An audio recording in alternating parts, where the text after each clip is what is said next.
Shalom,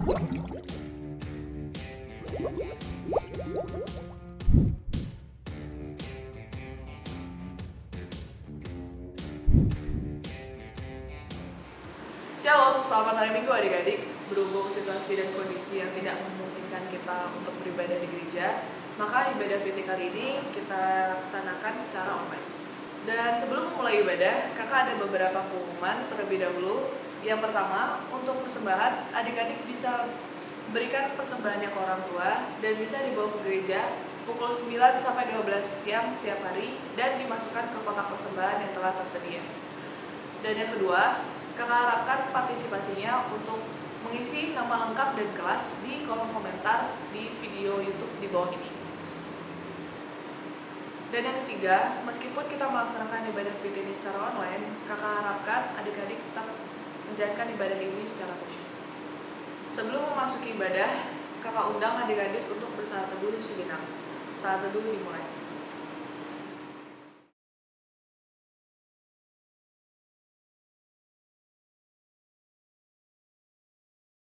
Saat teduh selesai, adik-adik kakak undang untuk bangkit berdiri untuk menyanyikan nyanyian pembuka yang terambil dari KJ 3, Kami Puji dengan Riang.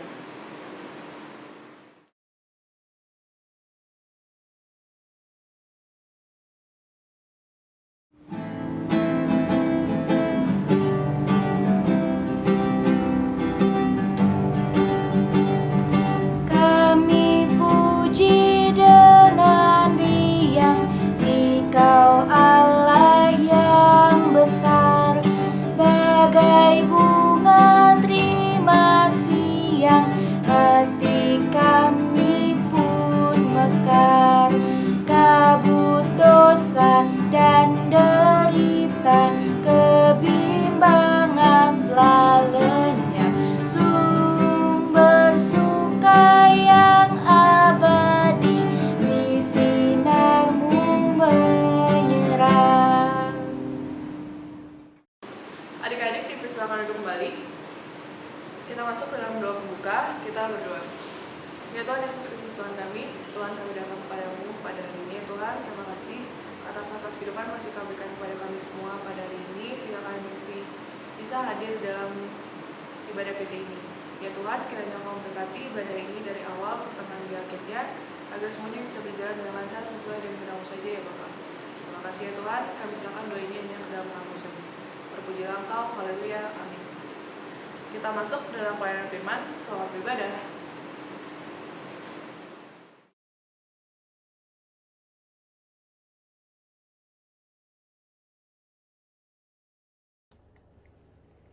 Shalom adik-adik, selamat pagi, selamat berjumpa kembali.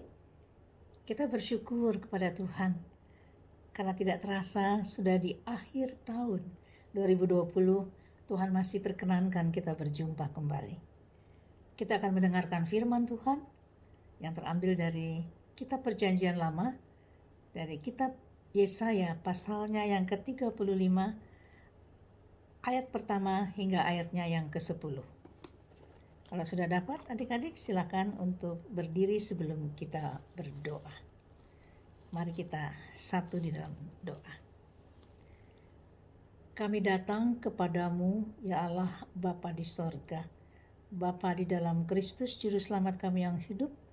Seraya kami bersyukur karena kasih Tuhan sajalah yang telah mempertemukan kami kembali di hari Minggu yang indah ini. Kami akan membaca sebahagian dari firman-Mu. Tuhan berkenan memberkati kami, sehingga dengan kuasa pimpinan Roh-Mu yang kudus, kami dianugerahkan pengertian akan firman yang menjadi berkat, baik untuk hamba yang menyampaikan, maupun untuk adik-adik yang mendengarkan. Terima kasih ya Tuhan, dalam Kristus Yesus sebagai firman yang hidup, kami berdoa dan bersyukur kepada Bapa di sorga. Amin. Yesaya 35 ayat 1-10. Keselamatan bagi umat Tuhan. Padang gurun dan padang kering akan bergirang. Padang belantara akan bersorak-sorak dan berbunga. Seperti bunga mawar ia akan berbunga lebat. Akan bersorak-sorak, ia bersorak-sorak dan bersorak-sorai. Kemuliaan Libanon dan diberikan kepadanya. Semarak, Karmel, dan Saron, mereka itu akan melihat kemuliaan Tuhan, semarak Allah kita. Kuatkanlah tangan yang lemah lesu dan teguhkanlah lutut yang goyah. Katakanlah kepada orang-orang yang tawar hati, kuatkanlah hati, janganlah takut. Lihatlah, Allahmu akan datang dengan pembalasan dan dengan ganjaran Allah. Ia sendiri datang menyelamatkan kamu. Pada waktu itu, mata orang-orang buta akan dicelikkan dan telinga orang-orang tuli akan dibuka. Pada waktu itu, orang lumpuh akan melompat seperti rusa dan mulut orang bisu akan bersorak-sorai. Sebab mata air memancar di padang gurun dan sungai di padang belantara. Tanah pasir yang hangat akan menjadi kolam dan tanah gersang menjadi sumber-sumber air. Di tempat serigala berbaring akan tumbuh tebu dan pandan. Di situ akan ada jalan raya yang akan disebutkan jalan kudus. Orang yang tidak tahir tidak akan melintasinya, dan orang-orang pandil tidak akan mengembara di atasnya. Di situ tidak akan ada singa, binatang buas tidak akan menjalaninya, dan tidak akan terdapat di sana orang-orang diselamatkan akan berjalan di situ, dan orang-orang yang dibebaskan Tuhan akan pulang dan masuk ke Sion dengan bersorak-sorai, sedang sukacita abadi meliputi mereka. Kegirangan dan sukacita akan memenuhi mereka, kedukaan dan keluh kesah akan menjauh. Adik-adik teruna yang dikasihi Kristus, tema dari pembacaan kita kali ini adalah sukacita dan damai sejahtera karena kehadiran Tuhan. Firman yang kita baca adalah dari kitab seorang nabi besar bernama Yesaya. Kenapa sampai dia dibilang nabi besar? Karena dia dikenal sebagai orang atau nabi pilihan Allah. Yesaya, kalau kita lihat, keturunan dari seorang yang bernama Amos. Adik masih kenal kan, masih tahu kan, Amos juga ada sebagai nama di salah satu kitab di Perjanjian Lama. Nah, itu ayahnya sih Yesaya. Dan ia lahir di Yerusalem sekitar tahun 760 sebelum Masehi. Dan Yesaya menjadi nabi Tuhan itu kurang lebih sekitar 40 tahun. Yesaya ini dikenal sebagai nabi yang berpendidikan tinggi dan dia disegani oleh bangsa atau rakyat, dihormati dia di Yerusalem. Kalau adik-adik mau lihat sebetulnya siapa Yesaya itu, ya sebetulnya ada suatu cerita yang mengesankan yang tertulis di dalam Yesaya pasal yang ke-6. Coba adik kalau ada waktu silakan dibaca dari Yesaya pasal ke-6 itu. Bagaimana Yesaya itu dia mendapatkan penglihatan yang luar biasa pada waktu itu. Dia belum menjadi nabi, tetapi di bait Allah dia mendapat penglihatan yang luar biasa. Tuhan Allah sendiri yang berbicara kepada dia. Dalam pasal ini bisa dilihat bagaimana Yesaya menyaksikan malaikat itu akan mengambil bara api yang ada di bait Allah sama akan ditaruh di bibirnya. Ini suatu hal yang luar biasa dalam kehidupan Yesaya. Sehingga ada hal dalam pasal ini, Yesaya itu menjawab tantangan Tuhan sebetulnya. Adik tahu kan Tuhan Allah itu penuh kuasa. Tetapi dia tidak mau memaksakan orang atau umat untuk mengikut dia atau yang dia tunjuk itu atas kuasa dia. Tidak. Di pasal 6 itu awal mulanya Yesaya menjadi nabi itu karena Tuhan. Tuhan tanya kepada Yesaya pada waktu itu. Ada percakapannya. Tuhan kan melihat, adik tahu bangsa Yehuda ya. Itu adalah kerajaan di bagian selatan, karena adik tahu kan Israel terpecah menjadi dua setelah Raja Salomo. Di kerajaan sebelah utara mereka masih menamakan kerajaan Israel, sedangkan di kerajaan di bagian selatan dinamakan kerajaan Yehuda. Dan di waktu Tuhan menampakkan diri kepada Yesaya, saat itu bangsa Yehuda lagi kacau balau, ya kan? Kerajaan selatan Yehuda itu masyarakatnya tuh sudah jauh daripada Tuhan. Oleh sebab itu Tuhan melihat siapakah yang akan menjadi saluran berkat firman-Nya yang akan disampaikan kepada bangsa yang sudah jauh daripada Tuhan itu. Dan dia tanya kepada Yesaya, siapakah yang akan aku utus? Nah, ini awalnya. Tuhan Allah bertanya, nggak maksa dia. Dia tanya baik-baik, siapakah yang akan aku utus? Yesaya nggak pikir dua kali. Lalu Yesaya langsung menjawab, ini aku, utuslah aku. Itu jawabannya Yesaya. Dan setelah Yesaya mengiyakan atau dia menyatakan ingin mengikut Tuhan, Tuhan memakai dia dengan luar biasa. Dia hidup di tengah-tengah bangsa yang bebal pada waktu itu. Umat yang sudah tidak taat lagi kepada Tuhan. Tidak percaya kepada Tuhan.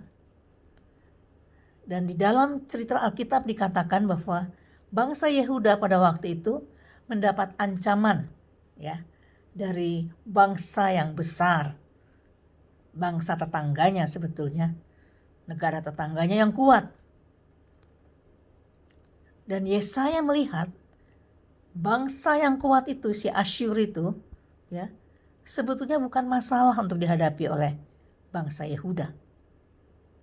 Yang dia lihat itu adalah karena bangsa Yehuda ini sudah jauh kehidupannya daripada Tuhan. Mereka bukan lagi sebagai bangsa pilihan. Mereka memberontak,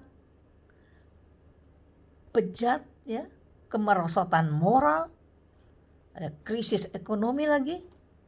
Malah dikatakan, ya, bangsa Yehuda pada waktu itu boleh dikata lebih bobrok daripada bangsa-bangsa sekitarnya.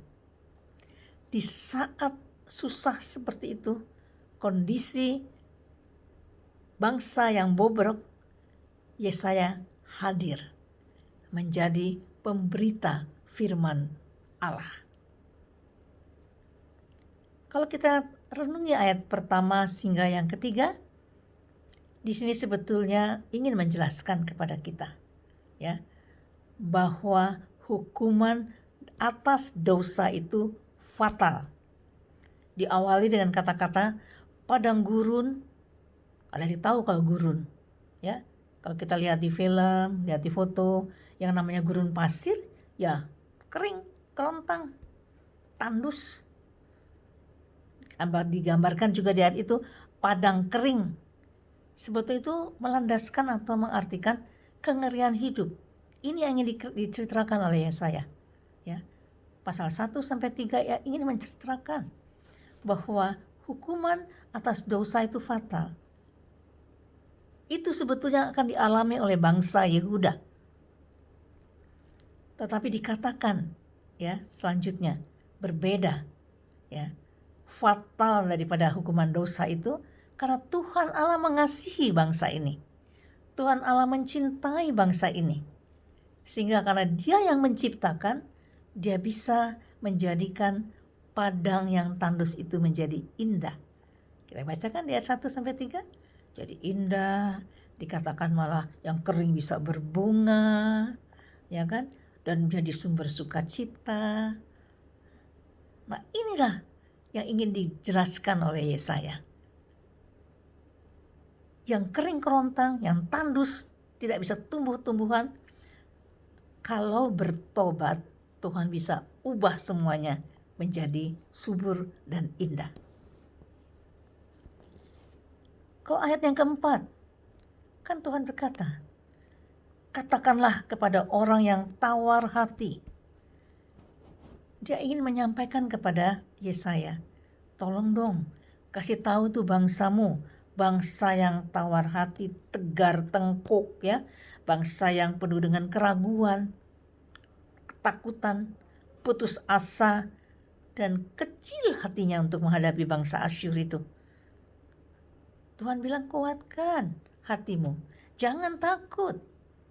Ayat 4 ini jelas dikatakan, lihat, Allahmu datang dengan pembalasan dan dengan ganjaran. Ia sendiri yang datang menyelamatkan kamu. Tuhan bersabda kepada Yesaya, ngapain kamu takut, bangsa Yehuda?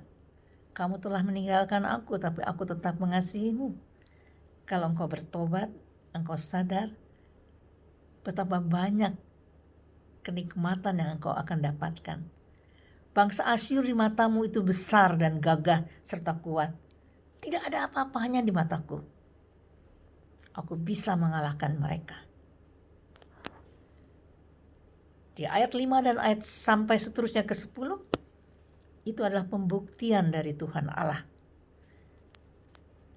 Sebagai bangsa yang telah bertobat dan kembali kepada jalan Allah, takut akan Allah, dan mau dengar-dengaran kepada Allah.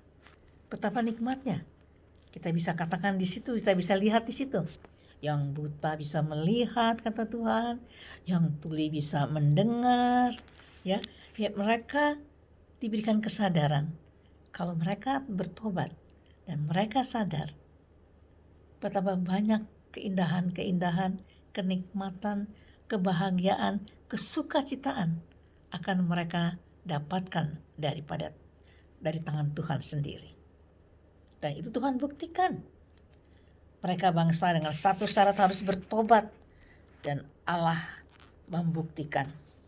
Kalau di atas kertas ya, kita lihat bahwa bangsa Asyur itu memang bangsa yang kuat. Tetapi Alkitab membuktikan karena Tuhan Allah bersama-sama dengan mereka. Mereka tidak bisa menang terhadap bangsa Yehuda. Mereka bisa dikalahkan karena ada Tuhan Allah bersama-sama dengan mereka. Kan ada firman-Nya, kalau Allah di pihak kita, siapa yang akan menjadi lawan kita? Betulkah begitu? Nah, adik-adik teruna, kitab atau kisah yang kita baca dari ayat 1 sampai 10 tentang Yesaya ini sebenarnya ingin mengingatkan kita, khususnya teruna yang hidup di zaman milenial saat ini. Harus satu yang diingat. Hidup tanpa Tuhan adalah kehidupan yang tidak memiliki arah dan tidak mempunyai kekuatan apa-apa. Sia-sia. Itu yang ingin diingatkan oleh kita. Kehidupan tanpa Tuhan ibarat gurun yang kering, tandus dan gersang. Dan kalau Tuhan hadir dalam kehidupan kita, kita mau sungguh-sungguh kepada Tuhan, pasti Tuhan memberikan pengampunan, penebusan, pemulihan terhadap diri kita. Dan memang adik-adik yang kekasih, menjadi anak Tuhan atau menjadi orang Kristen tidak menjamin bahwa kehidupan akan bisa berjalan mulus, mudah, dan lancar. Kita kan suka dengar ya, dalam sejarah gereja kita sering dengar, atau kehidupan kesaksian pribadi orang-orang terkenal ya, bahwa kenapa kok kesulitannya orang percaya tidak lebih ringan daripada kesulitan mereka yang tidak seiman. Kan seakan-akan kok kita percaya kepada Tuhan, Tuhan itu ada, Tuhan itu beserta dengan kita, tapi kok nggak lebih ringan sih kesulitannya kita daripada mereka yang tidak percaya. Nah, betul nggak? Ingat adik-adik ya, kita itu ada bedanya. Anak Tuhan itu ada bedanya. Anak Tuhan yang mana dulu? Anak Tuhan yang setia itu pasti akan merasakan. Ingat ya, anak Tuhan yang setia dan takut kepada Tuhan, dia itu pasti merasakan. Yang pertama, penyertaan Tuhan dalam menghadapi kesulitan-kesulitan. Kan kadangkala kita suka berkata begini, aduh, untung ya saya tidak jalan atau tidak melakukan hal seperti itu, tidak ikut. Kalau tidak, wah nggak tahu deh harus jadinya bagaimana. Untung deh saya selamat. Kan suka gitu kita kadang-kadang, untung loh saya ini selamat. Kalau tidak, aduh bagaimana saya jadinya. Kedengarannya sih biasa-biasa saja. Tetapi kalau kita hayati dan kita renungkan, itu semua bukan biasa-biasa saja. Anak Tuhan yang disertai oleh tangan Tuhan yang kuat, yang membuat segala sesuatu yang mungkin akan menjadi sesuatu hal yang menyeramkan atau sial atau hal yang menyedihkan, tapi tangan Tuhan yang menyertai kita sehingga hal itu tidak terjadi. Kita jadi bersyukur kepada Tuhan. Penyertaan Tuhan ada bagi anak-anak Tuhan yang setia. Yang kedua, anak Tuhan yang setia itu mempunyai pengharapan. Ya. Anak Tuhan yang setia itu mempunyai pengharapan. Tidak cepat putus asa. Nah, itu bedanya. Apalagi dalam masa-masa sulit seperti sekarang ini kan. Kita dianugerahkan kekuatan, dianugerahkan pengharapan, dan tetap berharap dengan pasti bahwa pertolongan daripada Tuhan itu akan ada. Coba dipikir saja, pandemi COVID-19 ini kan sudah dari bulan Maret. Sekarang kita sudah di bulan Desember. Sudah berapa bulan itu? Sudah mau 9 bulan. 8 bulan jalan 9. Ya. Tapi ternyata kita masih berjalan seperti biasa, ya kan? Masih bisa kita makan, masih kita bisa minum, malah adik-adik masih bisa ber-HP, walaupun mungkin harus dibatasi, tapi tetap HP itu bisa berjalan. Kita juga anak-anak Tuhan diberikan kekuatan, pengharapan, tidak cepat putus asa, tidak langsung, aduh bagaimana ya, mati aja deh saya mendingan. Tidak seperti itu kan? Nah itu bedanya. Kita ini anak Tuhan yang diberikan. Pertama tadi disertai oleh Tuhan. Yang kedua diberikan pengharapan. Jangan putus asa. Ada yang terbaik yang Tuhan siapkan untuk kehidupan kita. Dan yang terakhir sebagai anak Tuhan, apa bedanya ya? Nah ini yang paling penting. Kita dijamin keselamatan. Dan kita mempunyai kehidupan yang kekal. Itu bedanya. Janji Tuhan itu jelas sekali. Di dalam firman, di dalam kitab Yohanes pasal 3 ayat 16. Nah ini harus menjadi ayat hafalan ya bagi adik-adiknya. Ini harus jadi ayat emas. Ya, janji Tuhan.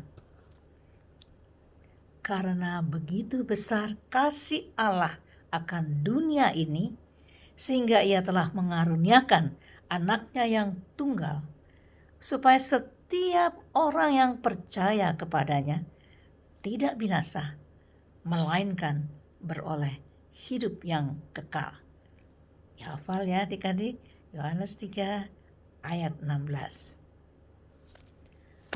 Oleh sebab itu, adik-adik, firman Tuhan ini lebih mengkuatkan kita. Tidak sia-sia adik-adik percaya kepada Tuhan Yesus. Tetaplah bertekun, bertekad sampai mati. Aku tetap memegang Kristus sebagai Tuhan dan Juru Selamat saya. Karena Tuhan Yesuslah sebagai sumber sukacita dan sumber damai sejahtera kita. Adik-adik, tiba saatnya kita akan masuk dalam doa syafaat kita. Mari kita berdoa. Allah Bapa kami di sorga, Bapa di dalam Kristus Juru Selamat kami bersyukur ya Tuhan untuk firman yang boleh menerangi akan jalan kehidupan kami. Biarlah kami menjadi anak-anak teruna, bahkan hamba yang menyampaikan, menjadi anak Tuhan yang baik di mata Tuhan. Anak Tuhan yang sungguh-sungguh taat dan setia, bertekun hanya di dalam Kristus dalam kehidupan ini.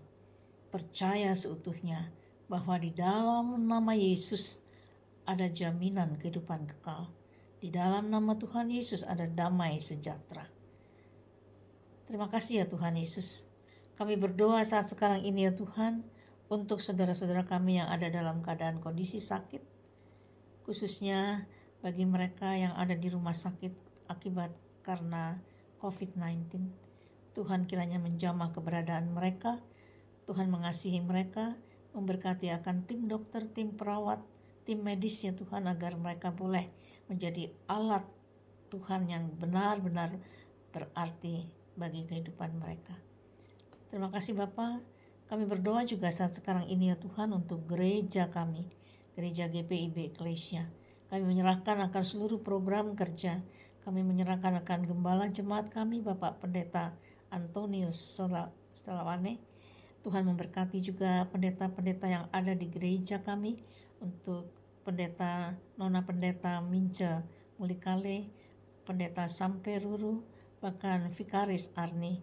Tuhan juga para presbiter, Bapak dan Ibu Majelis ke-6 Pelkat ya Tuhan, Engkau berkati komisi-komisi BPJS, bahkan juga panitia Natal yang bekerja.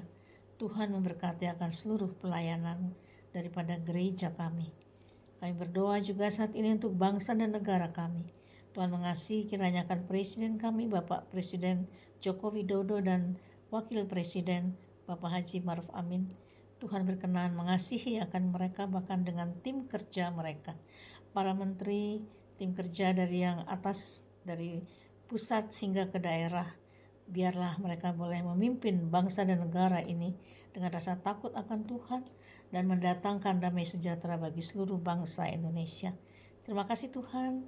Dan berdoa juga untuk keluarga kami masing-masing. Engkau mengasihi akan orang tua kami. Engkau mengasihi akan adik kakak kami, saudara-saudara kami. Agar kami juga boleh menjadi anak-anak Tuhan yang senantiasa hanya berharap kepada Tuhan, mengandalkan Tuhan di dalam kehidupan ini. Berdoa juga ya Tuhan untuk teman-teman kami yang ada di Persekutuan Teruna. Tuhan mengasihi mereka, walaupun kami jarang berjumpa satu dengan yang lain, tapi kasih Tuhanlah yang mengikat kami. Kami saling mengingat satu dengan yang lain, saling mendoakan satu dengan yang lain. Terima kasih banyak ya Bapa di sorga. Kami berdoa juga untuk semua orang-orang yang kami kasihi, biarlah kami juga boleh bersatu ya Tuhan di dalam doa dan puji kepada Tuhan. Terima kasih banyak Bapa, Kau sambut dan dengarkan doa kami hanya di dalam nama Tuhan Yesus Kristus yang sudah mengajarkan kami berdoa. Bapa kami yang di sorga, dikuduskanlah namamu, datanglah kerajaanmu, jadilah kehendak-Mu di bumi seperti di sorga. Berilah kami pada hari ini makanan kami yang secukupnya, dan ampunilah kami akan segala kesalahan kami, seperti kami sudah mengampuni orang yang bersalah kepada kami. Dan janganlah membawa kami ke dalam pencobaan, tetapi lepaskanlah kami daripada yang jahat. Karena Engkau-Lah yang punya kerajaan dan kuasa dan kemuliaan sampai selama-lamanya. Amin. Adik-adik, kita masuk ke dalam persembahan. Nyanyian persembahan terambil dari Kitab Bakti 81, Allah Sumber Kemurahan.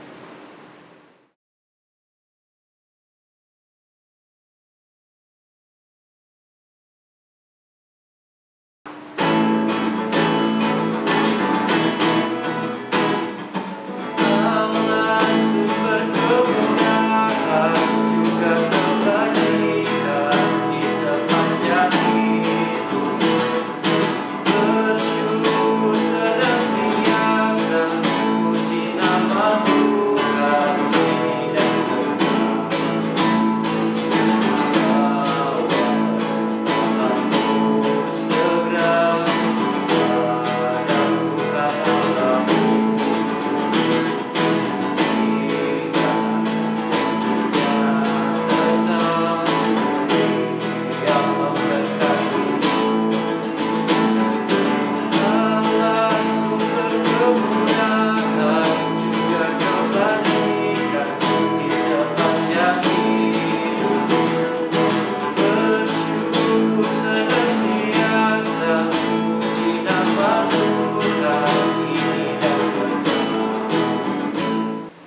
adik-adik kakak undang untuk bangkit berdiri untuk memasuki doa persembahan. Mari kita berdoa. Ya Tuhan Yesus Kristus Tuhan kami, Tuhan terima kasih ya Tuhan. Sekarang kami sudah memberikan persembahan kepadamu, kiranya Engkau berkati persembahan ini agar bisa berguna bagi gerejamu. Terima kasih ya Bapak, kami serahkan doa ini yang dalam Tuhan saja. Haleluya, amin. Adik-adik tetap berdiri, kita bernyanyi nyanyian penutup yang terambil dari Gita Bakti 194, Kurasakan Nyala Api Dalam Hatiku.